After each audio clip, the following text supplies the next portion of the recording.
حضرت ابراہیم علیہ السلام کو اللہ پاک نے جب پیدا فرمایا تو آپ نے بڑے ہوئے، پھر آپ نے دعوت دینی شروع کی، اپنی قوم کو سمجھایا، ان کے پاس گئے، ایک ایک آدمی کو دعوت دیتے، اس کو بات کرتے کہ دیکھو بھائی بتوں سے نہیں ہوتا، اللہ کرتے ہیں، اللہ سے ہوتا ہے اور اعمال پر ہوتا ہے، عزت اللہ دیتے ہیں، امن اللہ پاک دیتے ہیں، حفاظت اللہ پاک کرتے ہیں، اس ساری کائنات کے خالق اللہ ہیں، اس کے مالک اللہ پاک ہیں۔ نمرود کے پاس گئے، اس کو بھی دعوت دیتے رہے، اس کو بھی سمجھاتے رہے کہ دیکھو اللہ پاک خالق ہے، اس کے علاوہ کوئی خالق نہیں ہے، میں اس خدا کی طرف بلاتا ہوں جو دیکھو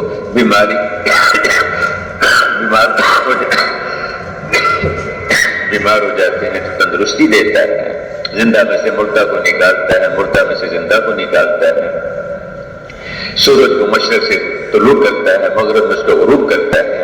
میں اس اللہ کی طرف تمہیں دعوت دیتا ہوں، اس کی مانو، اس کی اطاعت کرو، اس کی بندگی کرو، اس کے احکامات پہ چلو۔ خیر نہیں مانی، نہیں سمجھ میں آئی بات، پھر اللہ پاک نے ایک نظام چلا، ان کو ہلاک کرنے کی کوشش کی، آگ میں جلانے کی کوشش کی، اللہ نے حفاظت فرمائی۔ اس کے بعد انہوں نے کہا کہ بھی آپ یہاں سے چلے جائیں، آپ وہاں سے چلے، نکل گئے، شام کی طرف منتقل ہو گئے۔ شام میں وہاں آپ کی اہلیہ محترمہ ہاجرہ ان کے ساتھ اللہ کی شان اللہ نے بہت عرصے تک کوئی اولاد نہیں دی، کرتے کرتے سمجھنا کہ اللہ پاک نے بیٹا دیا اور اسماعیل علیہ السلام۔ پھر ایک دن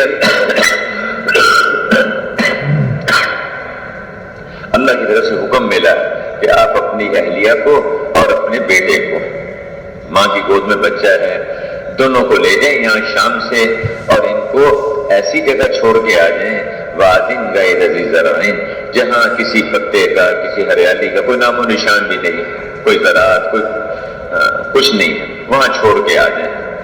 ابراہیم علیہ السلام نے کوئی سوال نہیں، کچھ نہیں آگے پوچھا کہ جی کیوں، یہ تو ہری بھری جگہ، باغات کا ملک، ہر قسم کی نعمتیں، ان کا کیا قصور ہے، وہاں کیوں چھوڑ کے آ جاؤں؟ لبیک اللہم لبیک، اے اللہ میں حاضر ہوں، جو آپ حکم دیں گے مجھے اس کو پورا کرنا ہے، میں آپ کا بندہ، میں آپ کا غلام، جو حکم لیا۔ تقریباً 1 مہینے کی مسافت ہے زمین کا راستہ جو ہے، وہاں سے شام سے لیا، اور جہاں اس وقت بیت اللہ ہے وہاں بیت اللہ کے کوئی آثار نہیں تھے، وہ تو طوفان نوح کے موقع پر اٹھا لیا گیا تھا۔ وہاں بیوی کو اور بیٹے کو وہاں چھوڑا، واپس آنے لگے تو اہلیہ نے پوچھا کہ آپ یہاں کیوں چھوڑ کے جا رہے ہیں ہمیں؟ کوئی جواب نہیں دیا۔ دوسری دفعہ پھر پوچھا، پھر کوئی جواب نہیں دیا۔ تیسری دفعہ پھر پوچھا، پھر جواب نہیں دیا، خاموش۔ چوتھی دفعہ نے سوال بدل دیا، پوچھا کہ کیا اللہ نے آپ کو حکم دیا ہے کہ ہمیں یہاں چھوڑ کر چلے جائیں؟ اس پہ فرمایا کہ ہاں اللہ نے حکم دیا ہے۔ میرے دل میں سوچا کہ اللہ کے نبی ہیں، اللہ نے حکم دیا ہوگا ان کو، ورنہ ہاں اللہ والے تو اپنے گھر والوں پر بھی شفیق ہوتے ہیں، سب کے لیے خیر خواہ ہوتے ہیں، تو یہ یقیناً اللہ نے حکم دیا ہوگا۔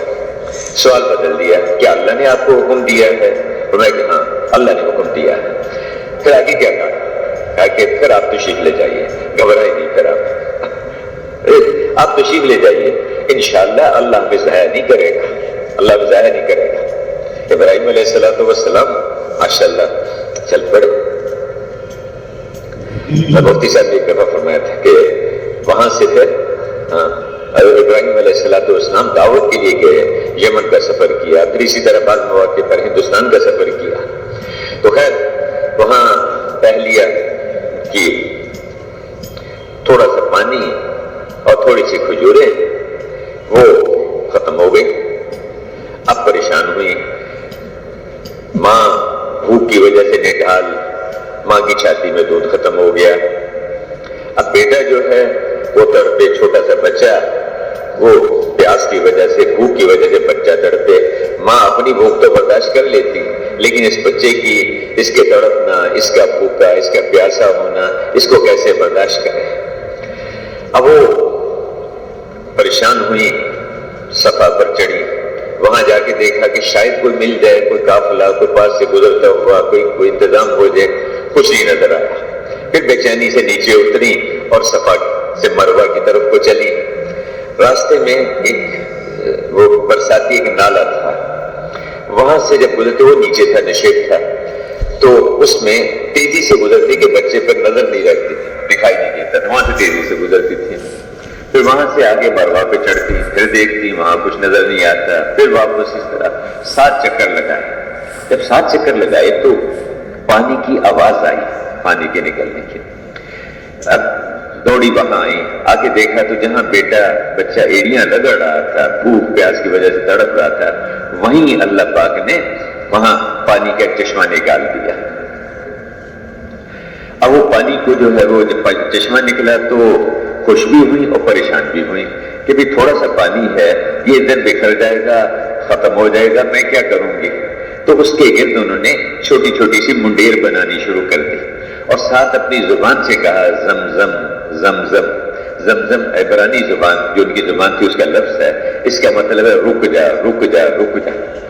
پانی وہیں رک گیا، کہیں پھیلا نہیں اس کے بعد۔ اچھا، اور وہ پانی جو ہے اسی زمین کے اندر گہرائی میں جاتا ہے، گہرائی میں جاتا ہے۔ وہ اللہ کی رحمت، جو حضور نے فرمایا کہ اگر وہ اللہ کی بندی یہ 2 کام نہ کرتی، منڈیر نہ بناتی اور وہاں زمزم نہ کہتی ان کو، یہ پانی اللہ کی رحمت سے اس جوش سے نکلا تھا کہ وہاں سے ساری دنیا میں پہنچ جاتا، دریاؤں کی شکل میں، مختلف شکل میں وہاں پہنچ جاتا۔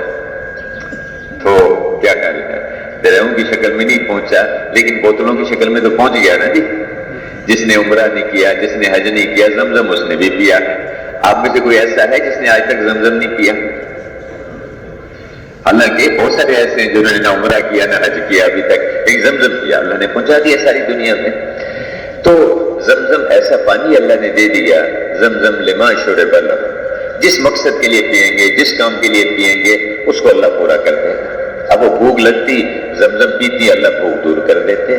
پیاس لگتی، زمزم پیتی، اللہ پیاس دور کر دیتے۔ بیماری آ جاتی، زمزم پیتی، اللہ بیماری دور کر دیتے۔ کہیں سردی لگتی، زمزم پیئیں تو سردی دور ہو جاتی۔ گرمی لگتی، زمزم پیتی تو اللہ گرمی کو دور کر دیتے۔ ایسا برکت والا پانی اللہ پاک نے دے دیا، زمزم لما شرب لہ، جس کام کے لیے بھی دیا۔ میرے بھائیو، اللہ نے وہ زمزم کا پانی دے دیا۔ اس کے بعد کچھ عرصے کے بعد اب وہاں بچے کے ساتھ وہ رہ رہی تھی، وہاں ایک قبیلہ، یمن کا قبیلہ جرہم، وہاں سے گزر رہا تھا۔ انہوں نے دیکھا پرندے اڑتے ہوئے دیکھے، یہ پرندے تو وہاں ہوتے ہیں جہاں پانی ہوتا ہے، کوئی ہریالی ہوتی ہے، کوئی اس کا انتظام، یہاں تو آج تک کبھی ہم نے کوئی پرندوں کو اڑتے نہیں دیکھا، یہ کیسے؟ تو وہ قافلہ سیدھا جانے کی بجائے مڑ کے ادھر کی طرف کو چل پڑا کہ دیکھے تو صحیح یہاں کیا ہے۔ جب وہاں آئے تو دیکھا کہ ایک عورت ہے، بڑھیا ہے، اس کی گود میں چھوٹا سا بچہ ہے اور وہاں پانی کا انتظام ہے۔ بہت حیران ہوئے کہ آج تک تو کبھی سنا نہیں تھا، یہ پانی کہاں سے آ گیا۔ خیر پوچھا ان سے، پھر انہوں نے اجازت مانگی کہ کیا ہمیں اجازت ہے کہ ہم یہیں پڑاؤ ڈال لیں، اپنا قبیلہ یہیں آباد ہو جائے۔ انہوں نے فرمایا کہ ٹھیک ہے، تم یہاں ٹھہر دو، لیکن یہ اس پانی کو تم استعمال کر سکتے ہو، اس کے مالک تم نہیں بنو گے، ملکیت نہیں ہوگی یہ تمہاری، تو تم اس کو استعمال کر سکتے ہو۔ خیر وہ قبیلہ وہاں آباد ہو گیا، قبیلہ جرہم۔ حضرت اسماعیل علیہ السلام بڑے ہوئے تو ایک دن ابراہیم علیہ السلام نے اللہ پاک سے اجازت مانگی کہ میں جا کے اپنی بیوی کو، بچے کو دیکھوں۔ گئے اور اللہ نے اجازت دی، لیکن یہ کہا کہ بھی وہاں پہنچ جاؤ دیکھ کے آ جاؤ، لیکن سواری سے نیچے نہیں اترنا، وہاں نیچے نہیں اترنا، راستے میں جہاں چاہے اترو۔ وہاں پہنچ گئے، جب پہنچے تو دیکھا کہ بیوی بھی ماشاءاللہ خیریت سے، بچہ بھی ہے۔ تو اب اہلیہ نے کہا کہ آپ نیچے تشریف لائیں، میں آپ کے لیے کچھ کھانا بناؤں، کچھ آپ کی خدمت کروں۔ تو میں کہ نیچے اترنے کی اجازت نہیں ہے۔ لبیک اللہم لبیک، پانی لے کے آئیں، کہا کہ آپ کے پاؤں تو دھو سکتی ہوں جس میں مٹی پڑی، کہاں اس کی اجازت ہے۔ اور اس کے بعد پھر وہیں سے واپس آ گئے۔ ماشاءاللہ ساتھی بہت سارے بیٹھے ہوئے ہیں، جماعت 7 مہینے کی جماعت گئی دوسرے ملک میں، 4 مہینے لگا کے ایک ساتھی واپس آیا، مسجد میں پہنچا، سفر سے آؤ تو سیدھے مسجد میں آؤ، یہ بھی سنت ہے، سنت ہے، سفر سے آدمی آئے تو مسجد میں آئے۔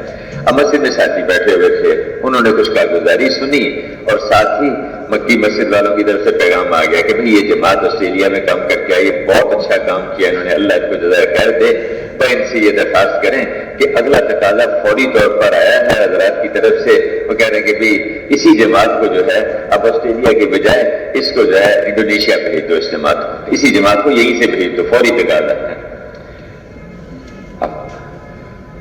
مشورے والوں نے کہا، مسجد کی جماعت کے ساتھیوں نے کہا کہ بھئی آپ ایسے کر لو، اپنے ذرا گھر پہ چلے جاؤ اور دروازے سے جا کے اہلیہ کو بتا کے آ جاؤ، بچوں کو بتا کے آ جاؤ میں خیر خیریت سے ہوں اور میری اگلی تشکیل ہو گئی ہے۔ کیا کہیں گے ہم سارے؟ بھئی اسلام میں اتنی سختی نہیں ہے، دین میں اتنی سختی نہیں ہے، یہ کیا بات ہوئی؟ اللہ اکبر، وہاں کیا لبیک اللہم لبیک، جو اللہ کا حکم ہے اس کو پورا کریں گے، جو اللہ کا حکم ہے اس پہ چلیں گے۔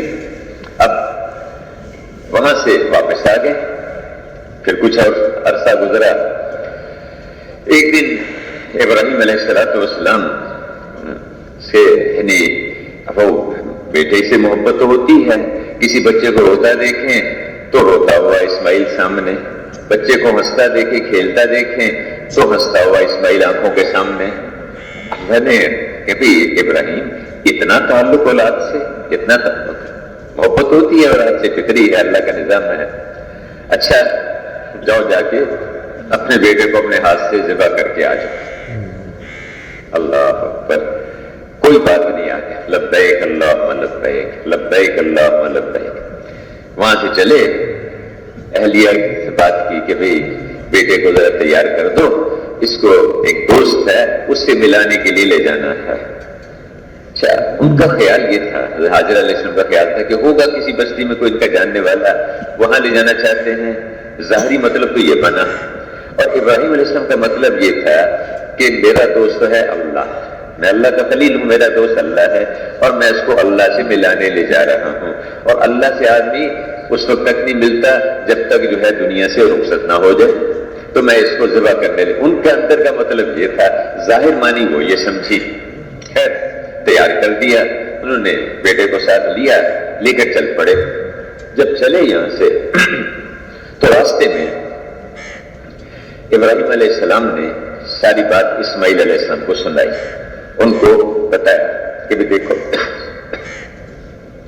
اس طرح سے مجھے اللہ نے حکم دیا، غالباً 10-12 سال کی عمر تھی اس وقت، کہ اللہ نے مجھے یہ حکم دیا ہے، فانظر ماذا ترى، بیٹا تو بھی دیکھ لے، تیری کیا رائے ہے، تیرا کیا خیال ہے؟ اب جو بیٹے نے جو جواب دیا وہ ہے، یا ابت افعل ما تؤمر، ابا جی جو اللہ نے آپ کو حکم دیا آپ اس کو پورا کیجئے، ستجدنی انشاءاللہ من الصابرین، آپ انشاءاللہ مجھے صبر والا ہمت والا پائیں گے، میں چھوڑ کے نہیں بھاگوں گا، آپ گھبرائیں گے۔ دیکھو میرے بھائیو، تربیت اللہ کرتے ہیں، تربیت اللہ کرتے ہیں۔ جب ہم اللہ کے کام میں لگیں گے اللہ ہمارے کام میں لگ جائے گا، جو اللہ کے دین کے کام میں لگے گا اللہ پاک اس کے کام میں لگ جائے گا۔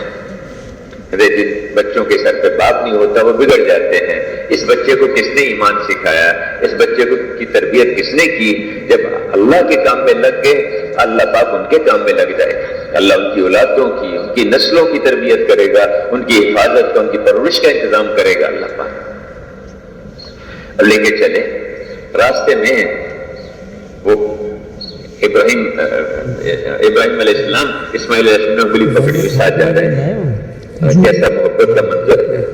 سامنے شیطان زمین سے نکلا، اسماعیل علیہ السلام کی طرف اشارہ کیا کہ یہ تیری گردن جو ہے یہاں سے کٹے گی اور تجھے ذبح کرے گا۔ تو اسماعیل علیہ السلام نے ابراہیم علیہ السلام سے کہا کہ ابا جان وہ دیکھیں وہ کیا ہے، اس کو مارو، اس کو پتھر مار۔ آگے بڑھے، پھر دوبارہ نکلا، پھر اس نے اشارہ کیا کہ دیکھو تیری گردن کٹے گی، اب تجھے بھاگ جائے یہاں سے، بھاگ جائے۔ پھر کہا ابا جی یہ دیکھنا مارو پتھر اس کو۔ پھر آگے تیسری دفعہ پھر نکلا تھا، پھر مارو پتھر اس کو۔ مکہ سے جب مینا کی طرف کو آیا تو وہاں اب شیطان یہاں سے تو مایوس ہو گیا کہ یہ بچہ جو ہے یہ تو میرے قابو میں نہیں آ رہا، وہاں سے چلا گیا ایک بڑھیا کی شکل میں حضرت حاجرہ علیہ السلام کے پاس، ان سے جا کے کہا کہ رونا شروع کر دیا، بینڈ ڈالنے شروع کر دیا کہ تو تو اجڑ گئی، تیری تو گود اجڑ گئی، تیرا تو سب کچھ لٹ گیا، کیا ہوا بس تیرا بیٹا جو ہے وہ اس کو جو ابراہیم اس کو جان سے مار دے گا، اس کو ذبح کر دے گا۔ نہیں، کیسے ہو سکتا ہے؟ اب اللہ یعنی تو باپ ہے، باپ کبھی بیٹے کو قتل کرتا ہے، بیٹے کو ذبح کرتا ہے؟ یہ کبھی ہو سکتا ہے؟ نہیں، وہ ضرور اس کو قتل کرے گا، اس کو ضرور ذبح کرے گا۔ بھائی نہیں ہو سکتا، وہ تو اللہ کے نبی ہیں، اللہ کے نبی ہیں، اور نبی تو یعنی باپ سے زیادہ شفیق ہوتا ہے، کیسے یہ نہیں ہوگا؟ نہیں، اللہ نے اس کو حکم دیا ہے، اس لیے اچھا اللہ نے حکم دیا ہے اور تو اللہ کے حکم سے روکنے والی تو آ گئی، ہاں تو یقیناً شیطان ہے، بھاگ یہاں سے، مردود شیطان یہاں سے نکل جائے۔ اگر اللہ نے حکم دیا ہے کہ میرے بیٹے کو ابراہیم علیہ السلام اپنے ہاتھ سے ذبح کر دے، لبیک اللہم لبیک، میں اس کے لیے تیار ہوں، میں اس کے لیے تیار ہوں۔ حاجرہ علیہ السلام کی یہ اس لیے کہتے ہیں گھروں پر بھی محنت کرنی چاہیے، اپنی عورتوں پر، اپنے بچوں پر، ان کو بھی ایمان سکھانا، ان کو بھی اللہ کی اطاعت سکھانا، ان کو بھی اللہ کے سامنے جھکنا، اللہ کی فرما برداری، اللہ کی بندگی سکھانا۔ اور فرماتے تھے کہ تبلیغ کا خلاصہ کیا ہے کہ ہر مسلمان بھی یہ بات پیدا ہو جائے کہ مجھے اللہ پر جان قربان کرنی ہے، مجھے اللہ کی ماننی ہے، حضور کے طریقے پر ماننی ہے۔ میرے بھائیو، ایک مسلمان بھی یہ بات پیدا کرے کہ دیکھو ہم نے اللہ کی ماننی ہے اور اللہ کے رسول کے طریقے میں ماننی ہے۔ ہم نے تاجر میں یہ بات آئے، ذمہ دار میں یہ بات آئے، حاکم میں یہ بات آئے، محکوم میں یہ بات آئے، فقیر میں یہ بات آئے، مالدار میں، غریب میں، ہر ایک کے اندر یہ بات آ جائے کہ ہم نے اللہ کی ماننی ہے اور حضور کے طریقے پہ ماننی ہے، اللہ کی ماننی ہے، حضور کے طریقے پر ماننی ہے۔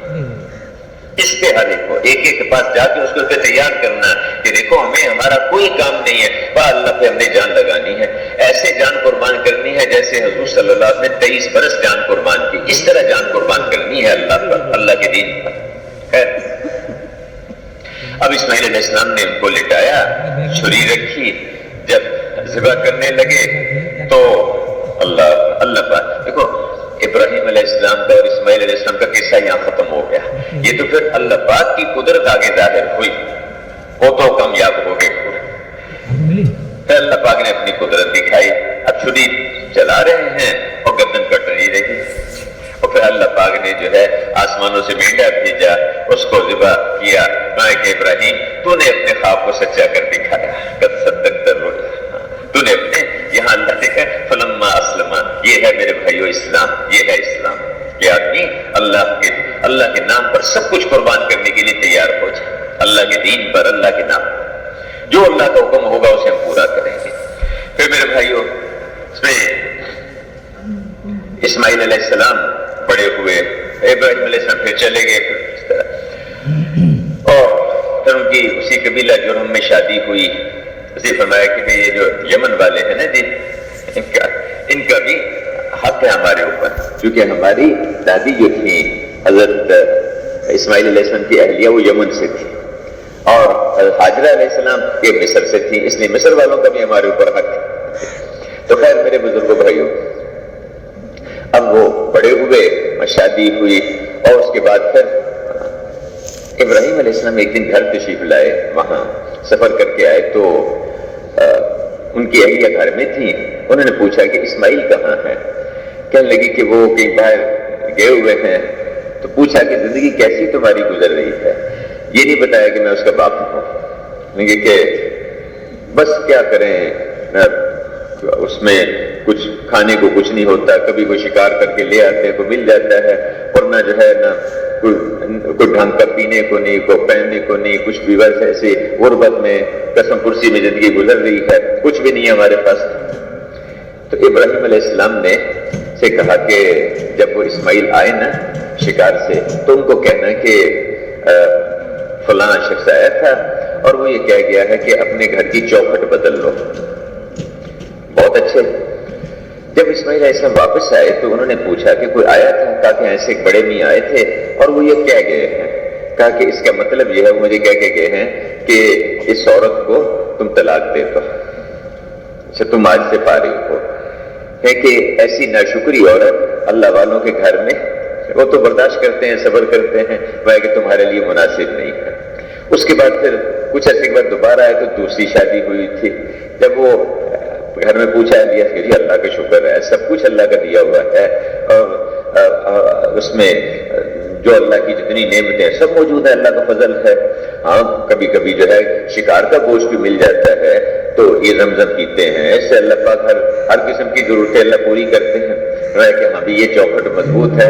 ابراہیم علیہ السلام نے کہا کہ اس کو پیغام دے دینا. اس وقت بھی موجود نہیں تھے. کہ ان کو پیغام دے دینا کہ بھئی یہ چوکھٹ تمہاری بہت اچھی ہے، اس کو محفوظ رکھنا، اس کو محفوظ رکھنا. تو خیر اسماعیل علیہ السلام بڑے ہوئے. پھر اللہ پاک نے حکم دیا کہ ابراہیم آپ اور اسماعیل دونوں مل کے بیت اللہ کی تعمیر کریں. بیت اللہ کی تعمیر فرشتے کو بھیجا. اس نے وہ جو بنیادیں جو گم ہو گئی تھیں وہ آ کے بتائیں. طوفان نوح میں جو گم ہو گئی تھی وہ بنیادیں جو ہے وہ دکھائیں. اس پہ ابراہیم علیہ السلام نے اور اسماعیل علیہ السلام نے وہاں تعمیر شروع کی بیت اللہ کی. اور آج بھی وہ حج پہ جاتے ہیں، بیت اللہ پہ طواف کرتے ہیں تو وہاں مقام ابراہیم، وہاں ابراہیم وہ پتھر جس پہ کھڑے ہو کر ابراہیم علیہ السلام علیہ السلام اس کی تعمیر کرتے تھے، وہ پتھر اونچا نیچے ہوتا تھا اور ساتھ ساتھ اوپر ہوتا تھا. اس پتھر پہ ان کے پیروں کے نشان آج بھی موجود ہیں ابراہیم علیہ السلام کے. تو میرے بھائیو بیت اللہ کی تعمیر ہو گئی. جب تعمیر ہوئی تو اب اللہ پاک نے ابراہیم علیہ السلام نے اللہ پاک سے دعا مانگی اور کہ اللہ نے فرمایا کہ ساری دنیا کو بلاؤ کہ یہاں آ کے اس بیت اللہ کا حج کرے. کہ اللہ میری آواز کہاں تک پہنچے گی؟ تو آواز لگانا تمہارا کام، پہنچانا ہمارا کام. تم آواز لگاؤ. ابراہیم علیہ السلام نے آواز لگائی کہ سب اس گھر کی زیارت کے لیے آؤ. تو اللہ کی شان ہے، اللہ پاک نے اس آواز کو ساری دنیا میں پہنچا دیا. کیونکہ اگر آج کا انسان اس پہ فخر کر رہا ہے کہ جی میں یہاں بولتا ہوں ساری دنیا میں ایک ہی وقت میں آواز سنی جاتی ہے، تو یہ کون سی بڑی بات ہے؟ ابراہیم علیہ السلام نے آواز لگائی، اللہ نے ساری دنیا میں اس آواز کو پہنچا دیا. پھر صرف اتنا نہیں بلکہ عالم ارواح میں اس کو پہنچا دیا. جو روحیں ابھی تک دنیا میں آئی نہیں تھی، آئندہ آنا انہوں نے، جس روح نے اس آواز پہ لبیک کہا، جتنی دفعہ لبیک کہا اتنی دفعہ ان کو حج کی توفیق ملے گی، جتنی دفعہ لبیک کہا. پھر ابراہیم علیہ السلام نے دعا مانگی کہ اللہ آپ کو قربانی پسند ہے. ایک گھرانے نے قربانی کی، آپ سے درخواست ہے کہ آپ پوری امت ایسی پیدا کر دیں جو اسی طرح سے دین کے لیے قربانیاں کرنے والی ہو. اور اے اللہ ان کے اندر ایسے نبی پیدا فرما دے جو ان کو دعوت بھی دے، جو ان کا تزکیہ بھی کرے، جو ان کو علم بھی سکھائیں. اے اللہ ایسے نبی ان کے اندر پیدا فرما دے. اے قربانیوں والی امت پیدا کر دے. اور پھر اے اللہ ان کے لیے پھلوں کا انتظام کر دے، ان کو امن عطا فرما دے. ابراہیم علیہ السلام نے وہاں دعائیں مانگی، اسماعیل علیہ السلام نے دعائیں مانگی. اور میرے بھائیوں اللہ پاک نے ان کی دعاؤں کی برکت سے اللہ نے حضور صلی اللہ علیہ وسلم کو اسماعیل علیہ السلام کی اولاد میں پہلے اسماعیل علیہ السلام کی اولاد میں اللہ نے حضور صلی اللہ علیہ وسلم کو پیدا فرمایا. اور پوری امت اللہ نے ایسی پیدا فرما دی جو کہ اسی طرح سے قربانیاں کرنے والی. اور میرے بھائیوں جس بیت اللہ پر ایک گھر کی پرورش کا، ایک گھرانے کی پرورش کا انتظام نہیں تھا، اللہ پاک نے اس گھرانے میں ہزاروں نہیں، لاکھوں نہیں، کروڑوں اربوں کی پرورش کا انتظام کر دیا ہے کہ نہیں؟ وہاں پر آج جو پھل دنیا میں کہیں نہیں ملے گا بیت اللہ پہ ملے گا، وہاں مکہ مکرمہ میں ملے گا. تو اللہ پاک نے ہزاروں لاکھوں کروڑوں کی پرورش کا انتظام اللہ نے اسی بیت اللہ پر کر دیا. میرے بھائیوں تو بڑے پیمانے پر اللہ کی قدرت وہاں بیت اللہ پر دوسرے موقع پر حضرت ابراہیم علیہ السلام کے زمانے میں قربانی تو ہوئی. لیکن میرے بھائیوں آج جتنے اعمال وہاں ہیں اس بیت اللہ پہ، جتنے اعمال ہیں، وہاں کا طواف ہے، وہاں کی وہ صحیح ہے، اسی طرح زمزم ہے، اس پہ جو جتنی دعائیں مانگتے ہیں یہ سب ابراہیم علیہ السلام اور ان کے گھرانے کو یہ اجر مل رہا ہے، اس کا ثواب مل رہا ہے. تیسرے موقع پر جس میں بڑے پیمانے پر اللہ کی قدرت بیت اللہ پر ظاہر ہوئی، وہ حضور صلی اللہ علیہ وسلم کی جب ولادت ہوئی اسی سال، اس موقع پر یمن کا ایک بادشاہ تھا، ابرہا اس کا نام تھا. اس نے کہا کہ یہ لوگ جو ہیں یہاں سے بیت اللہ کی طرف جاتے ہیں، مکہ مکرمہ کی طرف جاتے ہیں، حج کرتے ہیں، عمرہ کرتے ہیں، طواف کرتے ہیں، اور یہاں کے وسائل، یہاں کا مال ادھر لے کے جاتے ہیں، وہاں خرچ کرتے ہیں۔ اس لیے اپنے وسائل کو یہیں رکھنا چاہیے، باہر کیوں جاتے ہیں؟ لگے بھائی رب تو اللہ ہے، پالنے والے اللہ ہے بھائی، اس سے اس کا کوئی سروکار نہیں، اس سے کوئی تعلق نہیں اس کا۔ تو اب وہ روکنا چاہیے ان کو کہ وہاں کیوں جاتے ہیں، یہی خرچ کریں، یہی رہیں۔ اس نے اپنے وزیروں سے مشورہ کیا، انہوں نے کہا کہ ایسے کریں جیسا وہاں ایک گھر بنا ہوا ہے ایسا ہی گھر یہاں بھی ایک بنا دیتے ہیں، یمن میں بھی گھر بنا دیا، بہت اچھا، اعلان کر دیا پوری مملکت میں، پورے یمن میں اعلان ہو گیا کہ آئندہ آپ کو وہاں جانے کی ضرورت نہیں ہے، ہم نے یہاں ایک گھر بنایا ہے اسی طرح کا، اس سے زیادہ اچھا گھر ہم نے بنا دیا ہے، تو آئندہ آپ لوگ یہیں طواف کریں، یہیں اسی گھر کی عبادت کیا کریں، آگے جانے کی ضرورت نہیں ہے۔ کوئی نہیں آیا، پھر اعلان ہوا، کوئی نہیں آیا، کئی دن تک اسی طرح ہو گیا، بادشاہ بھی پریشان، وزیر بھی پریشان۔ ایک دن کیا ہوا کہ رات کے وقت میں 2-3 نوجوان اندر گئے، اندر خوب پیشاب پخانہ کر کے آ گئے، اور یہ سمجھایا، یہ بتایا کہ یہاں ہم عبادت کرنے کے لیے تو نہیں آئیں گے، ہم پخانہ کرنے کے لیے ضرور آئیں گے یہاں پر۔ اس سے جب اس کو خبر ملی تو غصے میں آ گیا، بہت ناراض ہوا، کیا کریں؟ اس کے وزیروں نے اگلا مشورہ دیا۔ وہاں محمد احمد صاحب رحمۃ اللہ فرمایا کرتے تھے کہ آدھا پاگل تو آدمی حکومت کے نشے میں ہو جاتا ہے، آدھا پاگل، اور باقی جو تھوڑی سی عقل ہوتی ہے وہ اس کے وزیر مشیر اس سے لے لیتے ہیں۔ تو اب وہ مشورہ کیا ان سے، انہوں نے کہا جی ایسے کریں، اس گھر کی عبادت اس وقت ہوگی جب آپ اس بیت اللہ کو گرائیں گے۔ اب یہ عقل نہیں، یہ سمجھ نہیں کہ وہ بیت اللہ تو قربانیوں سے وجود میں آیا، ابراہیم علیہ السلام، اسماعیل علیہ السلام اور ان کے پورے گھرانے کی قربانیاں، اس کی وجہ سے وہ بیت اللہ جو ہے وہ تعمیر ہوا، اس کو تم کیسے گرا سکتے ہو؟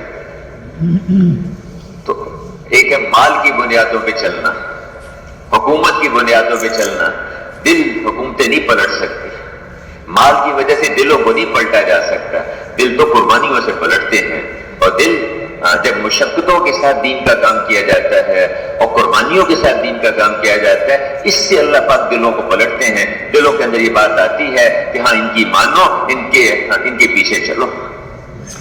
وہ پورے گھرانے کی قربانیاں، اس پہ اللہ پاک نے بیت اللہ کو اس کی تعمیر کروائی ان سے۔ اب چلا وہاں سے، اس زمانے میں سب سے بڑی جو قوت ہوتی تھی وہ ہاتھیوں کا لشکر تھا، ہاتھیوں کا لشکر لے لیا اس نے کہ اب جا کے بیت اللہ کو گرانا ہے۔ وہاں سے چلا، چلتے چلتے وہاں جب مزدلفہ کے پاس پہنچے، وادی محصر اس سے پہلے وہاں پہنچے تو اس کے آدمیوں نے حضور صلی اللہ علیہ وسلم کے دادا عبد المطلب ان کے کچھ اونٹ پکڑ لیے اور پکڑ کے لے آئے۔ عبد المطلب کو پتا چلا کہ اس طرح سے ابرہہ آیا ہے اپنی فوجوں کے ساتھ بیت اللہ کو گرانے کے لیے، بیت اللہ کے سردار تھے وہاں کے، تو انہوں نے پتا چلا کہ بھی اس کے آدمیوں نے ان کے اونٹ پکڑ لیے ہیں۔ وہاں سے وہ آئے، آ کے کہا کہ بات کرتا ہوں ابرہہ سے۔ ابرہہ کے آدمیوں نے بتایا کہ اس طرح مکہ کے جو سردار ہیں عبد المطلب وہ آئے ہیں آپ سے بات کرنے کے لیے۔ ابرہہ کا خیال یہ تھا کہ وہ آئے ہوں گے کہ مجھے روکے، منع کرے کہ تم کیوں حملہ کرنے کے لیے آئے ہو، یہاں پر بیت اللہ ہے اس سے۔ تو اب وہ آئے، جب بیٹھے بات چیت ہوئی تو انہوں نے کہا کہ تیرے آدمیوں نے میرے اونٹ پکڑ لیے ہیں، تیرے آدمیوں نے میرے اونٹ پکڑ لیے ہیں، ان سے کہو کہ میرے اونٹ واپس کریں۔ اس نے آدمیوں کو بلایا، کبھی ان کے اونٹ واپس کر دو، یہ سردار ہیں یہاں کے، اونٹ واپس کر دیے۔ اس نے اگلی سوال پوچھا، اگلی بات پوچھی اس نے کہ آپ کو معلوم ہے کہ میں یہاں بیت اللہ کو گرانے کے لیے آیا، آپ جانتے ہیں، اور آپ نے مجھ سے بیت اللہ کی کوئی بات نہیں کی، آپ یہاں کے سردار ہیں، آپ مجھ سے اپنے اونٹوں کی بات کر رہے ہیں۔ اس پر فرمایا انہوں نے، کہا کہ دیکھو بات یہ ہے کہ ان اونٹوں کا مالک میں ہوں، اس گھر کا بھی ایک مالک ہے، اس گھر کا بھی رب ہے، اس کا مالک بھی ہے، وہ اپنے گھر کی حفاظت کرنا بہت اچھی طرح سے جانتا ہے، بہت اچھی طرح جانتا ہے۔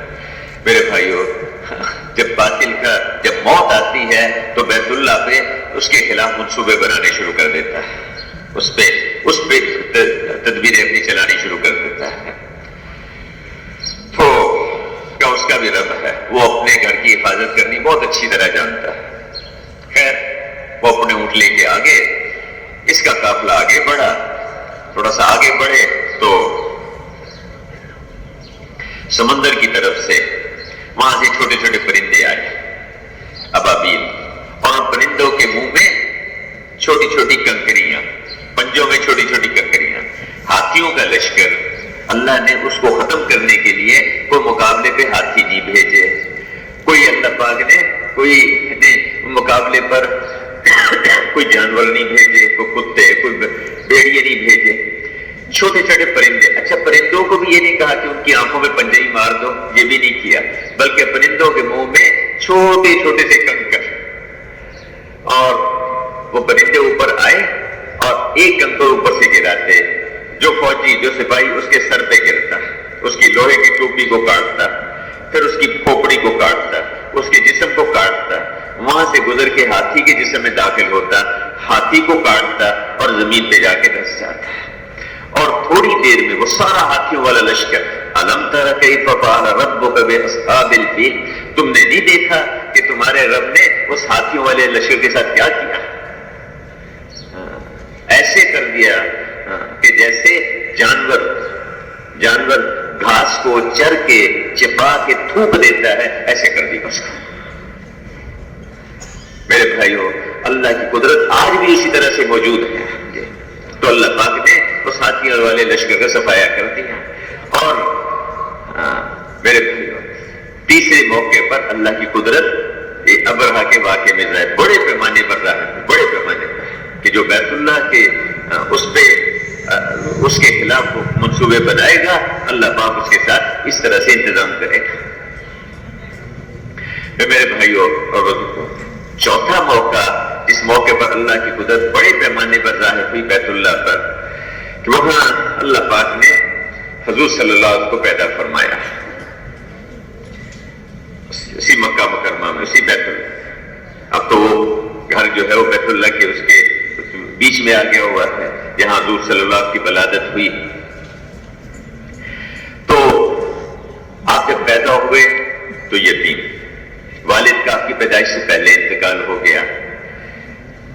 6 سال کی عمر ہوئی تو والدہ آمنہ رضی اللہ عنہا ان کا بھی انتقال ہو گیا۔ 8 سال کی عمر ہوئی تو دادا جو بڑی محبت کرتے تھے، یعنی چونکہ سردار تھے، ان کے لیے ایک قالین بچھا ہوتا تھا بیت اللہ کے ساتھ، اس سے سہارا لگا کے بیت اللہ کی دیوار کے ساتھ وہاں بیٹھا کرتے تھے۔ کسی کو اس قالین پہ بیٹھنے کی اجازت نہیں تھی سوائے حضور صلی اللہ علیہ وسلم کے، کہ یہ میرا بیٹا جو ہے بھائی اس کو کوئی نہیں روکے گا، وہ وہاں بیٹھا کرتے تھے۔ تو آپ صلی اللہ علیہ وسلم کے دادا وہ بہت شفقت اور محبت سے پرورش کرتے تھے۔ 8 سال کے ہوئے تو دادا کو بھی اللہ نے لے لیا، وہ بھی انتقال کر گئے۔ اب یتیم بچہ، نہ باپ نہ ماں نہ دادا۔ عام طور پر یتیم بچے بگڑ جاتے ہیں جن کا باپ سر پہ نہ ہو۔ اللہ پاک نے ابراہیم علیہ السلام کے بچے کی بھی تربیت فرمائی، اور حضور صلی اللہ علیہ وسلم اللہ پاک نے کیسی تربیت فرمائی۔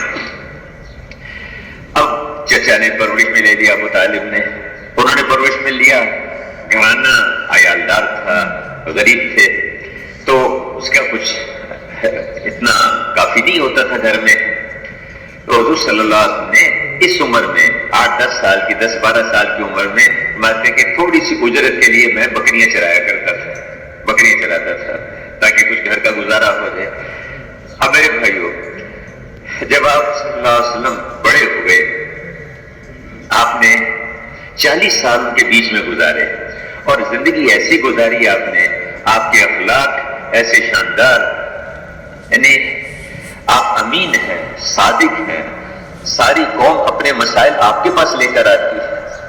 بیت اللہ کی دوبارہ جب تعمیر کرنے لگے تو اس میں تھوڑا سا جھگڑا ہو گیا، اور ہر قبیلہ کہے کہ وہ جو حجر اسود ہے ہم لگائیں گے، دوسرا قبیلہ کہے ہم لگائیں گے، تیسرا کہے اتنے میں جو صبح جو سب سے پہلے بیت اللہ پہ آئے گا اس سے فیصلہ کروائیں گے۔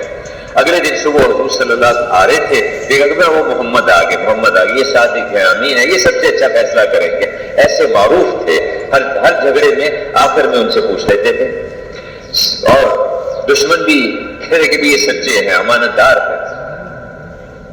آپ صلی اللہ علیہ وسلم نے وہ سارے قبائل کو، جتنے قبیلے تھے ان کے کہا کہ تم ایسے کرو، تمہارا ایک ایک آدمی آ جائے، ہر قبیلے کا سردار آگے آ جائے، ایک چادر کے اوپر اس حجر اسود کو رکھ دیا، کہا کہ سب اٹھا کے لے چلو وہاں پر، سب نے اٹھا کے لے آئے وہاں پر، اور آپ نے پھر اپنے ہاتھوں سے اس کو وہاں پر لگا دیا، کہ ایسا شاندار فیصلہ کہ سب کو اس میں مطمئن کر دیا، سب کو ایسے۔ لیکن میرے بھائیوں، صرف اس سے لوگوں کی زندگیاں نہیں بدلی، اس سے لوگ اسلام میں داخل نہیں ہوئے، اس سے لوگوں نے اپنے کفر کو نہیں چھوڑا، کیونکہ اسلام جو پھیلتا ہے وہ دعوت سے پھیلتا ہے، اسلام جو ہے وہ دعوت سے زندگیاں بدلتی ہیں، دعوت کے ساتھ یہ ساری چیزیں ہوں گی، نماز بھی ہے، ذکر بھی ہے، اخلاق بھی ہیں، یہ سب چیزیں دعوت کے ساتھ ہے، دعوت زندگیوں کو بدلتی ہے، دعوت زندگیوں کو پلٹتی ہے۔ صرف اخلاق سے اسلام نہیں پھیلتا، اخلاق معمول ہوتے ہیں، لیکن جو زندگیاں جو بدلیں گی وہ دعوت سے بدلیں گی۔ ہمارے ایک بستی میں مسجد میں 20 آدمی ہیں 3 چلے لگائے ہوئے، 40 آدمی 3 چلے لگائے ہوئے، اگر یہ روزانہ دعوت دیں، روزانہ گشت کریں، روزانہ ملاقاتیں کریں، کئی سو آپ کے یہاں تو کراچی میں 300 آدمی ایک مسجد میں موجود ہیں، اگر یہ روزانہ دعوت دے، روزانہ گشت اور ملاقاتیں کرے، دنوں میں اللہ پاک پوری فضا کو بدل دے۔